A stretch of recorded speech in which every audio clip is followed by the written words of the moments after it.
Good morning, everybody, every student. मैं Ajay Chauhan, author of perfect verbal reasoning, जिनकी किताब से, जिनकी पुस्तक से आप निश्चित ही वाकिफ होंगे। बहुत सारे कैंडिडेट्स केवल किताब के माध्यम से जानते होंगे, लेकिन आज यूट्यूब के माध्यम से भी आप लोगों को फेस टू फेस होने का मौका मिल रहा है। इस आपदा की विषम घड़ी में आप जहाँ भी होंगे स्वस्थ होंगे, सुरक्षित होंगे। जैसा कि आपको ज्ञात है, हम लॉकडाउन 4.0 पे आगे बढ़ रहे हैं, अर्थात लॉकडाउन 4.0 भी लग चुका है और आगे भी लॉकडाउन बढ़ाई न जा सके, इसके बारे में भी कुछ नहीं कहा जा सकता। हमारे कहने का अभिप्राय है कि आगे भी फिर से हमें 5.0 का भी सामना करना पड़े, ऐसा भी हो सकता है। मैंने अपने पिछले लेक्चर में वादा किया था कि पाठ्यक्रम की रूपरेखा से मैं आपको अवगत कराऊंगा। दैट मीन्स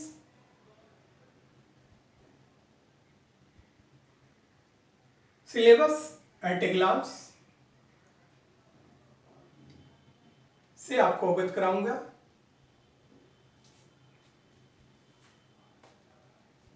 एज लाइक किसी भी मंजिल, किसी भी लक्ष्य तक पहुंचने के लिए उस मंजिल, उस सफर को हम कैसे तय करें, उसका भी एक ब्लूप्रिंट, उसकी भी एक रूपरेखा आवश्यक होती है। ठीक उसी प्रकार से हम जब किसी प्रतियोगिता परीक्षा में शामिल होते हैं, किसी प्रतियोगिता परीक्षा की तैयारी करते हैं, चाहे वो पब्लिक सेक्टर उपक्रम हो, चाहे शिक्षा से रिलेटेड हो, तो अपने लक्ष्य को हासिल करने के लिए पाठ्यक्रम की रूपरेखा से अवगत होना काफी महत्वपूर्ण होता है। हमें पाठ्यक्रम की रूपरेखा मालूम होनी चाहिए। कोर्स ऑफ सिलेबस, क्या अध्ययन करना है, कितना अध्ययन करना है, क्या क्या पढ़ना है, क्या क्या नहीं पढ़ना है, उन तथ्यों की जानकारी होनी आवश्यक है। मेरा यह लेक्चर मैं कुछ विलंब से डाल रहा हूं, विलंब से आपके सामने प्रस्तुत कर रहा हूं, जिसके लिए मुझे खेद है, क्योंकि पिछला लेक्चर में ही मैंने आपसे वादा किया था कि मैं सिलेबस एट ए ग्लांस पाठ्यक्रम की परिचर्चा आपसे करेंगे, लेकिन कुछ विलंब हो गया इसी कारण वजह से। लेकिन आज मैं आपके सामने सिलेबस एट ए ग्लांस, जैसा कि आप देख रहे हैं, सिलेबस एट ए ग्लांस पाठ्यक्रम की रूपरेखा की चर्चा कर रहे हैं कि हमें विविध एग्जाम्स, विविध कॉम्पिटिटिव एग्जाम्स, विभिन्न प्रतियोगिता परीक्षा में शामिल होने के लिए कौन कौन से टॉपिक्स, कौन कौन से चैप्टर्स का अध्ययन करना होता है, कौन से परीक्षा में किस प्रकार से प्रश्न पूछे जाते हैं, किस टॉपिक से प्रश्न पूछे जाते हैं, इसकी जानकारी अपेक्षित है। Various competitive exam as like CAT, MAT, CSAT, civil service aptitude test, जिसे आप यूपीएससी भी कहते हैं, union public service commission, IRMA, RMAT, SNAP, CLAT, MCA, BCA, BBA, NIFT, hotel management,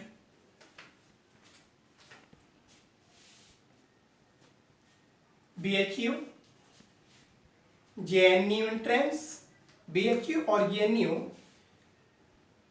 academic से आ जाता है। एकेडमिक सेशन में दाखिला लेने के लिए वहाँ एंट्रेंस देना पड़ता है, एकेडमिक सेक्टर से रिलेटेड हो रहे हैं। ईसीसीएल, पब्लिक उपक्रम, बीसीसीएल, ओएनजीसी, डीआरडीओ इत्यादि में भी प्लेसमेंट के लिए, और बहुत सारी मल्टीनेशनल कंपनीज में भी प्लेसमेंट में रीजनिंग से प्रश्न अराइज किए जाते हैं। बैंक, एसएससी, रेलवे इत्यादि एग्जाम्स में भी रीजनिंग के विभिन्न पहलू से प्रश्न अरेंज किए जाते हैं। आज हम syllabus at a glance paper चर्चा करने जा रहे हैं कि हमें रीजनिंग के तहत कौन कौन से टॉपिक्स, कौन कौन से सेक्शन का अध्ययन करना पड़ता है, कौन कौन सा सेक्शन की जानकारी अपेक्षित है। फर्स्ट ऑफ ऑल हम बताना चाहेंगे कि रीजनिंग के तहत रीजनिंग को हम लोग दो सेक्शन में सबसे पहले वर्गीकृत करते हैं। रीजनिंग को सबसे पहले दो सेक्शन में वर्गीकृत करते हैं। सबसे पहला जो होता है वर्बल, और दूसरा जो होता है वह है नॉन वर्बल।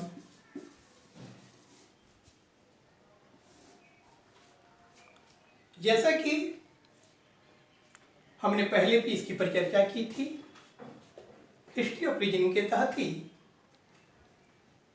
कि वर्बल का अभिप्राय भाषिक, जहां पे प्रश्न भाषाओं के रूप में व्यक्त किए गए होते हैं, भाषाओं के रूप में दिए गए होते हैं, और नॉन वर्बल का अभिप्राय होता है अभाषिक, जहां पे प्रश्न आकृतियों के माध्यम से दिए गए होते हैं, आकृतियों के रूप में दिए गए होते हैं। बहुत सारे ऐसे एग्जाम्स हैं जहां पे हमें वर्बल एवं नॉन वर्बल दोनों प्रकार के टेस्ट प्रक्रिया से गुजरना होता है। कहने का अभिप्राय है कि दोनों प्रकार के सेक्शन से, दोनों ही सेक्शन से प्रश्न अराइज किए जाते हैं, प्रश्न दिए जाते हैं, प्रश्न पूछे जाते हैं। बहुत सारे ऐसे भी एग्जाम्स हैं जहां पे नॉन वर्बल से एक भी प्रश्न पूछा नहीं जाता है, सारे के सारे प्रश्न वर्बल से रिलेटेड होते हैं। तो फर्स्ट ऑफ ऑल हमने रीजनिंग को दो वर्गों में वर्गीकृत किया, दो सेक्शन में वर्गीकृत किया। पहला वर्बल और दूसरा नॉन वर्बल। अब आगे वर्बल और नॉन वर्बल का भी वर्गीकरण है कि वर्बल और नॉन वर्बल के तहत अब हम वर्गीकरण को देखेंगे कि वर्बल और नॉन वर्बल को किस प्रकार से वर्गीकृत किया जाता है। पहले तो बेसिकली आपने देखा कि हमने रीजनिंग को 2 सेक्शन में वर्गीकृत किया, वर्बल और non verbal.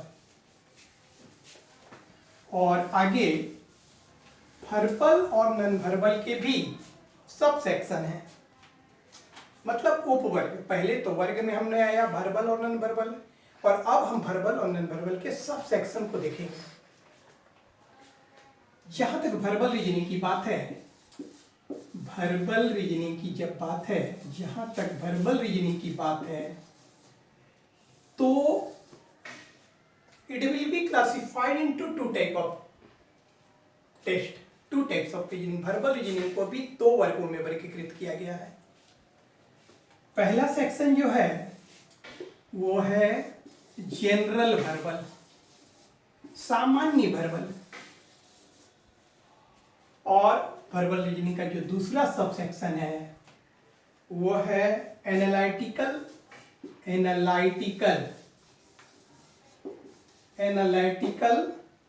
Verbal. General verbal it means सामान्य verbal reasoning. Analytical verbal it means विश्लेषणात्मक वर्बल रीजनिंग। दोनों में डिफरेंसेस क्या है? तो जनरल वर्बल रीजनिंग का अभिप्राय है रीजनिंग, ऐसा रीजनिंग जो कि एक कॉमन सेंस, जिस भी व्यक्ति में एक थोड़ी कॉमन सेंस है, वह भी व्यक्ति जनरल वर्बल रीजनिंग से रिलेटेड प्रश्न को बना सकता है। मैं ये नहीं कहता हूं तुरंत बना सकता है, बना सकता है। लेकिन एनालिटिकल वर्बल रीजनिंग का अर्थ होता है विश्लेषणात्मक वर्बल रीजनिंग। इसको हम कुछ इस प्रकार से कर सकते हैं कि a type of verbal reasoning which is completely based on hard and fast rules and regulations of logic. Reasoning की ऐसी शाखा जो तर्क शास्त्र के hard and fast rule regulations पे बेस्ड होता है, आधारित होता है, लॉजिक के विशेष नियम कानून पर आधारित होता है। और एक सामान्य व्यक्ति इससे रिलेटेड रीजनिंग को नहीं बना सकता, क्योंकि without the adequate knowledge of logic, logic के पर्याप्त ज्ञान के बगैर एनालिटिकल रीजनिंग से रिलेटेड प्रॉब्लम को सॉल्व करना संभव नहीं है। जबकि जनरल रीजनिंग में क्या देखी जाती है कि थोड़ा सा कॉमन सेंस भी अगर किसी के पास है, a person who deserve a common sense, they can solve this type of problem related to general, this type of problem that which is related to general verbal reasoning। कहने का अभिप्राय है अगर थोड़ा सा भी कॉमन सेंस है अगर किसी व्यक्ति के अंदर, तो वो सामान्य वर्बल रीजनिंग से रिलेटेड प्रश्न को हल कर सकता है। लेकिन जहां तक एनालिटिकल रीजनिंग की बात है, एनालिटिकल वर्बल की बात है, विश्लेषणात्मक वर्बल की बात है, तो जब तक आपको लॉजिक पे अच्छी पकड़ नहीं है, लॉजिक से संबंधित नियम और कानून से आप अवगत नहीं है, तो आप इससे रिलेटेड प्रॉब्लम्स को नहीं बना सकते। खैर, इसकी परिचर्चा, इसके विस्तृत ब्यौरा पे, विस्तृत डिटेल्स पे हमें नहीं जाना, विस्तृत विवरण पे नहीं जाना है, क्योंकि हम आपसे पाठ्यक्रम की रूपरेखा की परिचर्चा कर रहे हैं कि कौन कौन से टॉपिक्स का अध्ययन करना पड़ता है। तो हाँ, जैसा कि देखा कि वर्बल को हमने 2 सेक्शन में वर्गीकृत किया था, रीजनिंग को 2 सेक्शन में वर्गीकृत किया गया था, वर्बल और नॉन वर्बल। और वर्बल और नॉन वर्बल जो थे उसमें हमने वर्बल रीजनिंग को फिर से 2 सेक्शन में वर्गीकृत किया, जनरल वर्बल और एनालिटिकल वर्बल। और अब हम जनरल वर्बल रीजनिंग के तहत कौन कौन से टॉपिक्स का अध्ययन करना होता है, कौन कौन से टॉपिक किस किस एग्जाम में पूछे जाते हैं, उसका मैं ब्रीफिंग करूंगा। और एनालिटिकल रीजनिंग से कौन कौन से टॉपिक्स पूछे जाते हैं, किस एग्जाम्स में रैंक किए जाते हैं, उसकी परिचर्चा करेंगे। जो भी यहाँ पे हम बताना चाहेंगे वो ब्रीफ अकाउंट में हम आपको परिचर्चा करेंगे। ठीक, आगे हो सकता है कि हम प्रयास करेंगे कि आपको कंप्लीट सिलेबस फॉर्मेट ही अपलोड कर दें। ठीक, तो हम लोग चलते हैं। सबसे पहले हम जनरल वर्बल रीजनिंग में कौन कौन से टॉपिक्स का अध्ययन करना होता है, कौन कौन से टॉपिक से रिलेटेड प्रश्न कौन कौन से एग्जाम्स में अरेंज किए जाते हैं, किस एग्जाम में अरेंज किए जाते हैं, उसकी भी हम पर चर्चा करेंगे।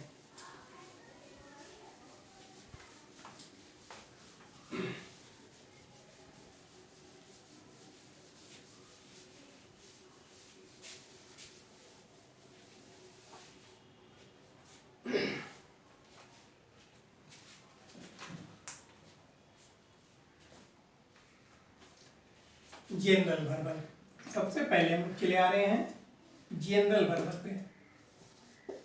General verbal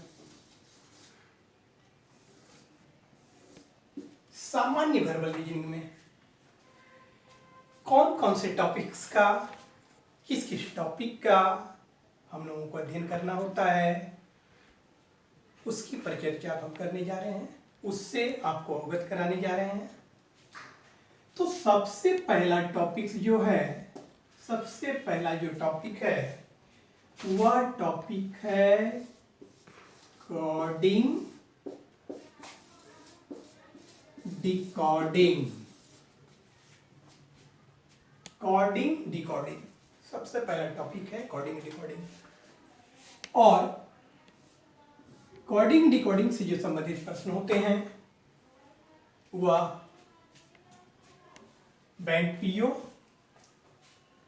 SSC, railway, management, CSAT, hotel management, NEFT. कहने का अभिप्राय है कि किसी भी प्रकार के एग्जाम्स में कोडिंग डिकोडिंग से संबंधित प्रश्न पूछे जाते हैं। कहने का अर्थ है कि आपका रेलवे हो, एसएससी हो, बैंक हो, मैनेजमेंट हो, सीसेट हो, किसी भी प्रकार के एग्जाम में कोडिंग डिकोडिंग से संबंधित प्रश्न पूछे जाते हैं।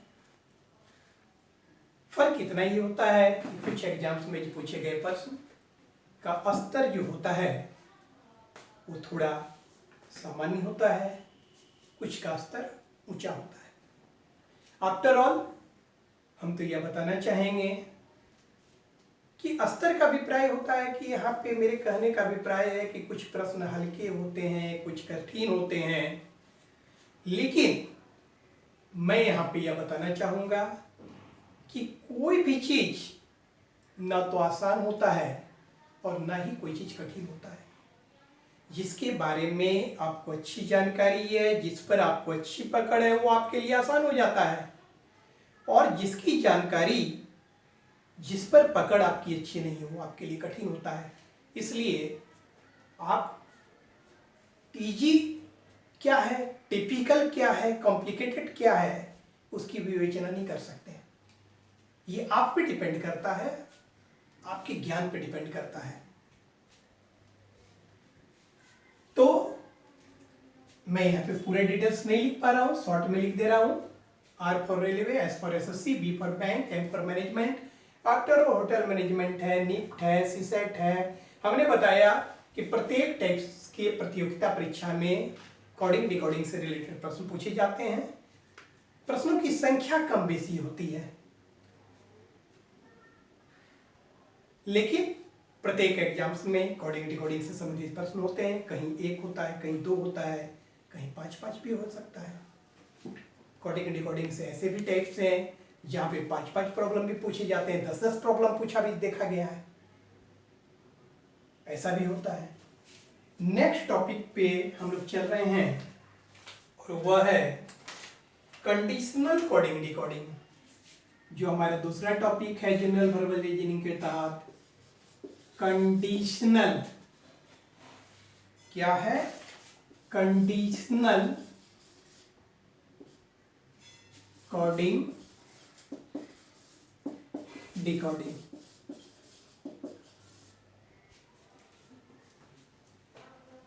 इससे भी संबंधित जो प्रश्न होते हैं वो बैंक, मैनेजमेंट इत्यादि में राइज किए जाते हैं। रेलवे एसएससी में अब तक इससे प्रश्न राइज नहीं किए गए हैं।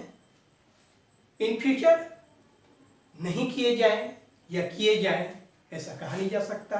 हो सकता है कि इन फ्यूचर इसे अन्य एग्जाम में भी इम्प्लीमेंट किया जा सकता है, इस बात से नकारा नहीं जा सकता।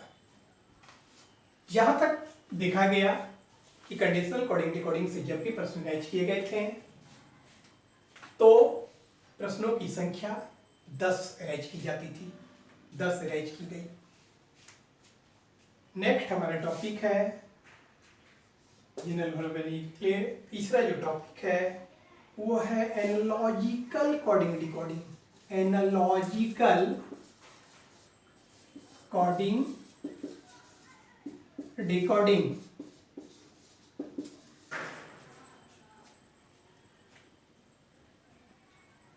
इस पर आधारित जो प्रश्न है वो bank PO, bank clerk, management इत्यादि में राइज किए जाते हैं। तो बैंक पीओ क्लरिकल में एनालॉजिकल रीजनिंग से रिलेटेड प्रश्न राइज किए गए, बैंक पीओ में राइज किए गए और 10 प्रॉब्लम में राइज किए गए थे बैंक पीओ में।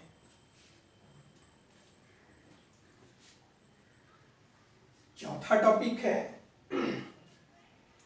Coding decoding matrix. Coding decoding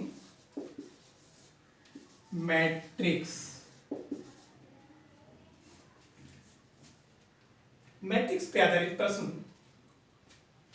का बैंक क्लर्क, बैंक पीओ से दूर दूर तक कोई वास्ता नहीं है।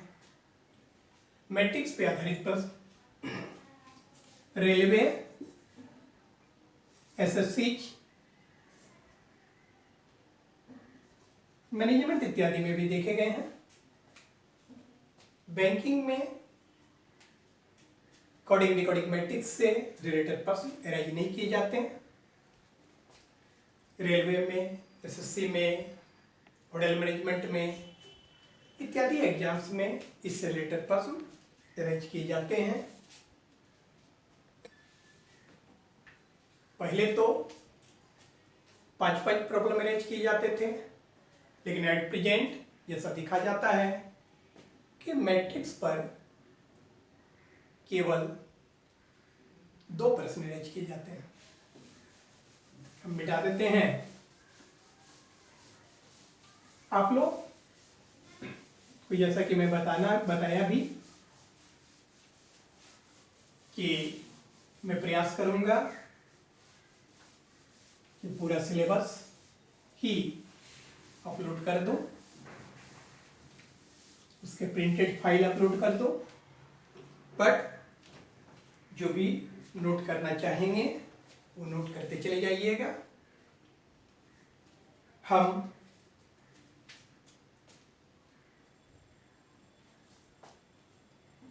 पांचवा टॉपिक पे चलते हैं, वो है कोडिंग डिकोडिंग मैट्रिसेस। इससे रिलेटेड जो प्रश्न है वो रेलवे और एसएससी, होटल मैनेजमेंट इत्यादि के एग्जाम्स में राइज किए जाते हैं। बहुत सारे ऐसे स्टूडेंट होंगे, बहुत सारे ऐसे पाठक होंगे जो हमारी पुस्तक परफेक्ट वर्बल रीजनिंग का अध्ययन कर रहे हैं। वो सोच रहे होंगे कि बहुत सारे ऐसे टॉपिक्स मैं यहाँ जिक्र कर रहा हूँ जो कि हमारे पुस्तक में एट प्रेजेंट मौजूद नहीं है। लेकिन मैं बताना चाहूँगा, जैसा कि बहुत सारे कैंडिडेट्स को ज्ञात भी है, कि हमारी thorough rewrite version, perfect verbal reasoning की थॉरो रीराइट वर्जन बहुत जल्द मार्केट में आने वाली थी, लेकिन शायद जैसा कि आप देख ही रहे हैं, इस लॉकडाउन की वजह से हमारा थोरोइडाइड वर्जन अब तक नहीं आ सका है। लेकिन जैसे ही ये लॉकडाउन समाप्त होगा, आपको परफेक्ट वर्बल रीजनिंग फिर से अपने एक नए रूप रंग के साथ रीराइट वर्जन में आपके सामने मैं प्रस्तुत करूंगा। और बहुत सारे ऐसे टॉपिक्स जो एट प्रेजेंट उसमें मौजूद नहीं है, उन तमाम अंश को उसमें शामिल किया गया है। बहुत सारे स्टूडेंट सोच रहे होंगे कि हमने तो किताब ले चुकी है, वो सारे टॉपिक्स जो नए सिरे से ऐड किए जाएंगे वो कैसे हमें प्राप्त होगा। मैं इसके बारे में समय आने पर आपको बता दूंगा कि कैसे प्राप्त होगा आपको, और निश्चित ही मेरा प्रयास रहेगा कि आपको सारे टॉपिक्स उपलब्ध करा सकूं। फिलहाल वो बात की बात है, लेकिन यह ध्यान रखेंगे कि जब भी रीराइट वर्जन मेरा मार्केट में आएगा, मैं प्रयास करूंगा कि जो भी स्टूडेंट्स चाहेंगे कि उन टॉपिक्स जो कि हमारे प्रेजेंट एडिशन में मौजूद नहीं है, मैं उन्हें उपलब्ध कराने का प्रयास करूंगा। नेक्स्ट टॉपिक है 6 नंबर टॉपिक, छठा topic analogy test. Analogy test, analogy सादृश्यता, समरूपता, एकरूपता, रिजेम्बलेंस, समानता।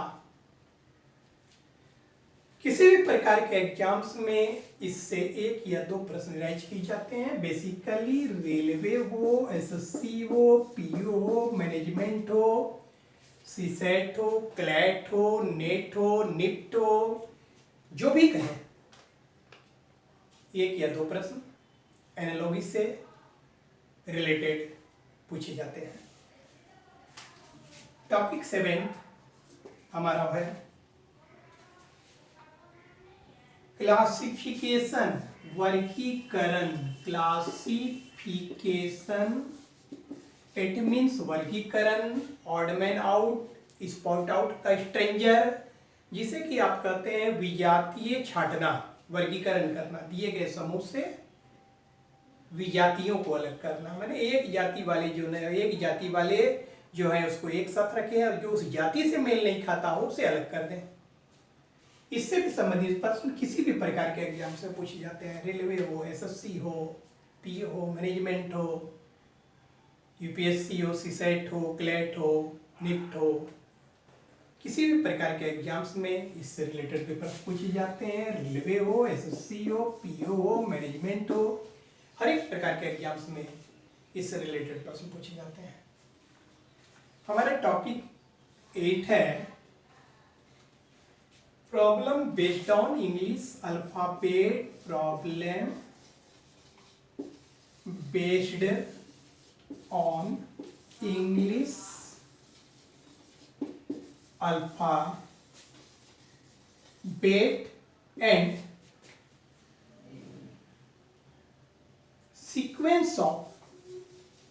sequence of mixed components।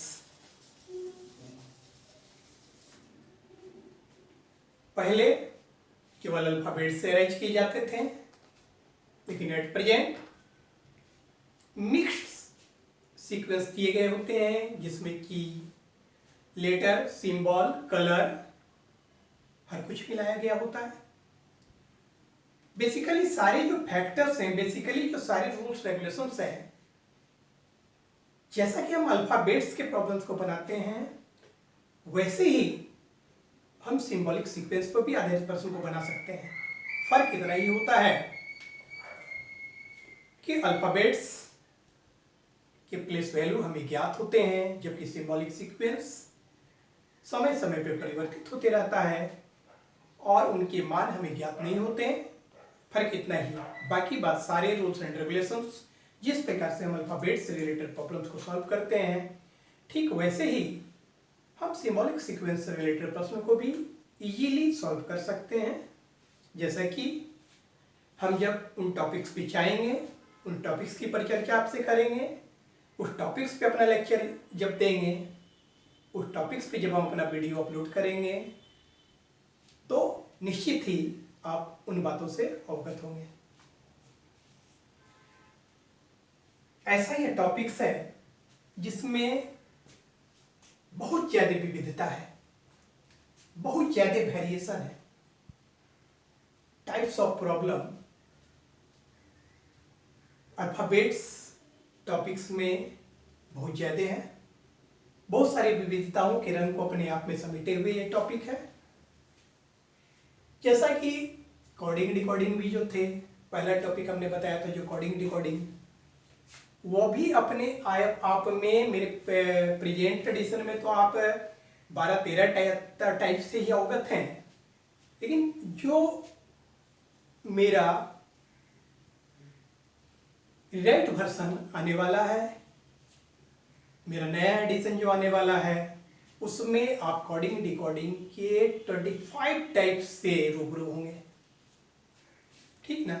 तो कोडिंग डिकोडिंग भी अपने आप में विविधताओं के बहुत सारे रंग को समेटे होते हैं।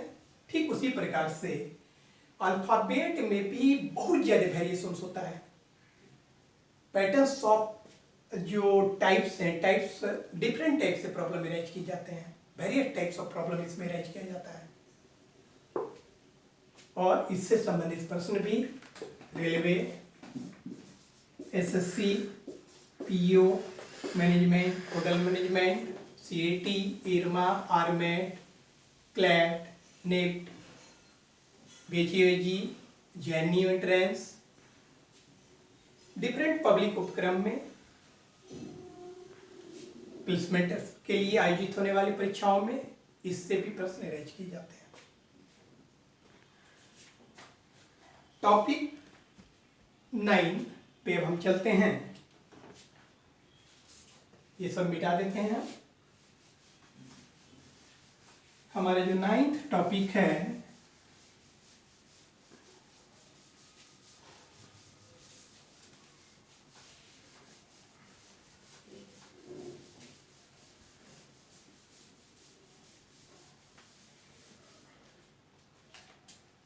टॉपिक 9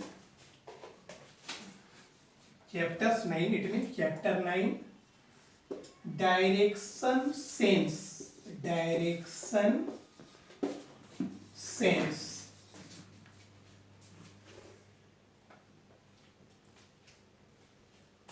दिशा से संबंधित प्रश्न, दिशा एवं दूरियों से रिलेटेड जो प्रश्न होते हैं, वेक्टर आप इसको भी कर सकते हैं। इससे संबंधित प्रश्न जो होते हैं यूपीएससी में भी अरेंज किए गए हैं, that is civil service aptitude test में भी इससे प्रश्न पूछे गए हैं। After all bank PO, SSC, railway management, hotel management, MAT, CET, IRMA, MCA, BCA, BBA, TANCET, NIMCET, किसी भी प्रकार के एग्जाम्स में डायरेक्शन सेंस से रिलेटेड प्रॉब्लम अरेंज किए जाते हैं। कहने का अर्थ रेलवे हो, एसएससी हो, पीओ हो, मैनेजमेंट हो, सीसेट हो, किसी भी प्रकार के एग्जाम्स में इससे रिलेटेड प्रश्न अरेंज किए जाते हैं। कहीं पे प्रश्नों की संख्या 1 होती है, कहीं की प्रश्नों की संख्या 5 भी हो सकती है। कहने का अभिप्राय है कि 1 से लेकर 5 तक प्रश्न अरेंज किए जा सकते हैं। 5 का अभिप्राय ये नहीं है कि एक ही प्रश्न को डिफरेंट, 5 का अभिप्राय ये नहीं है कि 5 अलग अलग प्रश्न पूछे गए हो, नहीं, एक ही प्रश्न में टैग कर दिए जाते हैं, ऐसा होता है कि 5 प्रश्न टैग होता है एक ही प्रश्न के साथ।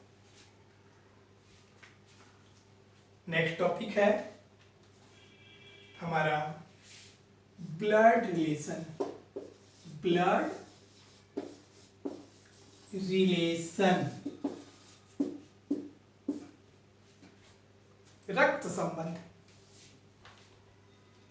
इससे भी संबंधित जो प्रश्न होते हैं जनरली किसी भी प्रकार के एग्जाम से पूछे जाते हैं।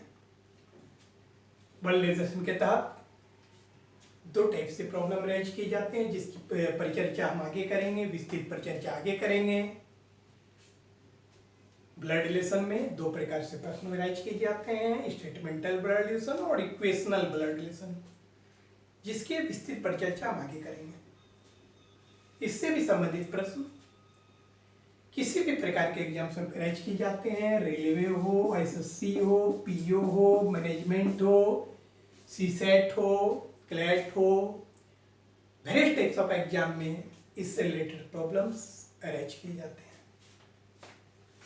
नेक्स्ट हमारा टॉपिक है 11th number topic, seating arrangement. Seating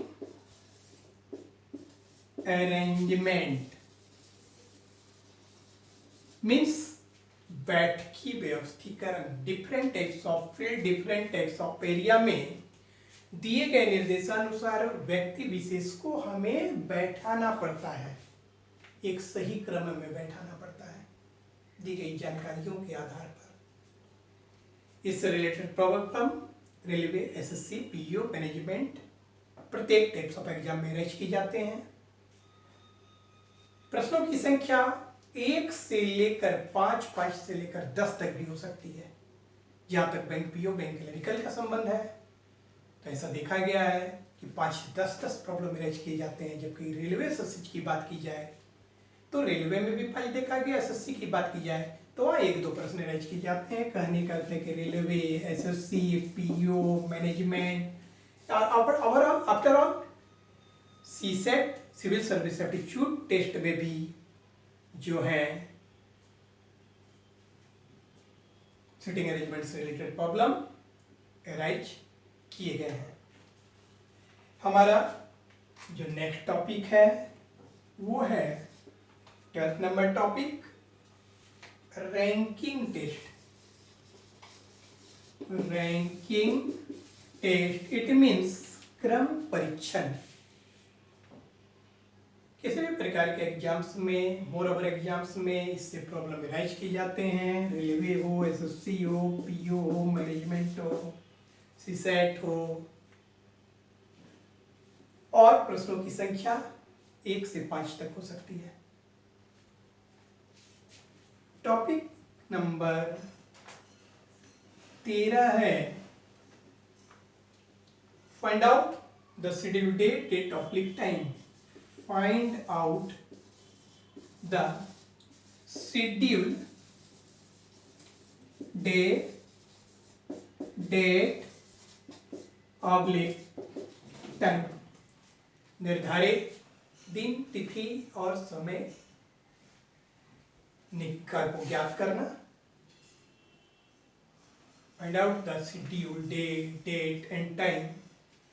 इससे भी रिलेटेड प्रश्न किसी भी प्रकार के एग्जाम में रेज किए जाते हैं, लेकिन प्रश्नों की संख्या जहां तक देखी जाती है तो 1 से 2 railway, SSC, PO, management different types of exam में रेज किए जाते हैं, लेकिन 1 से 2। हमारा 14th नंबर टॉपिक है conditional number oblique letter sequence. Conditional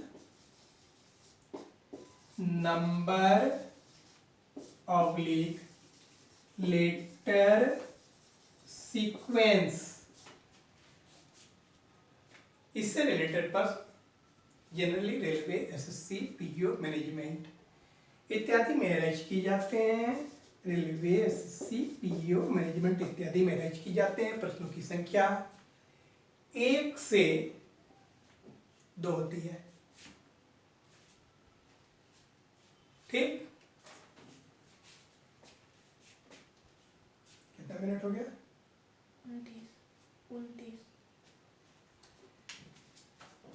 हमारा जो नेक्स्ट टॉपिक है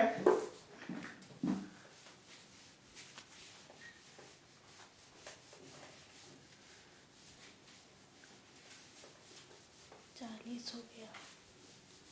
रोक दो। तो जैसा कि मैंने टॉपिक्स नंबर चैप्टर्स नंबर 14 तक की परिचर्चा अभी तक आपसे की।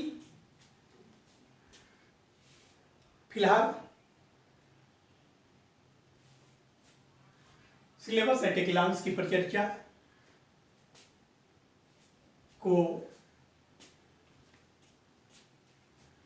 मैं यहाँ पे ही विराम लगाना चाहता हूँ, विराम कर देना चाहता हूँ।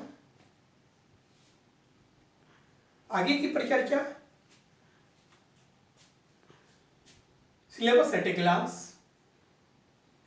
के नेक्स्ट पार्ट में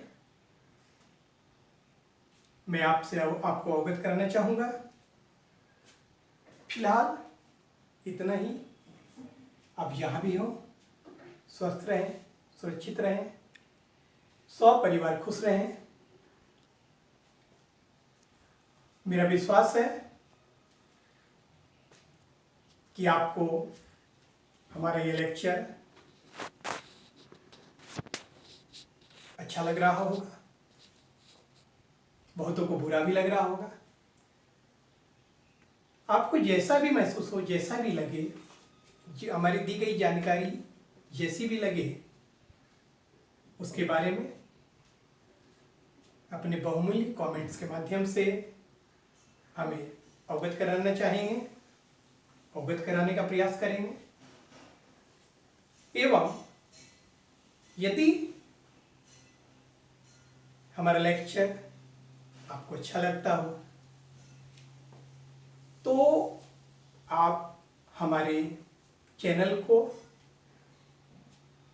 सब्सक्राइब करें, बेल आइकन को दबाकर हमारे चैनल को सब्सक्राइब करें एवं बेल आइकन को दबाएं, ताकि हमारा कोई भी लेक्चर मैं जब भी लोड करूं उसकी नोटिफिकेशन आपको अविलंब प्राप्त हो जाए। Thank you. Have a nice day.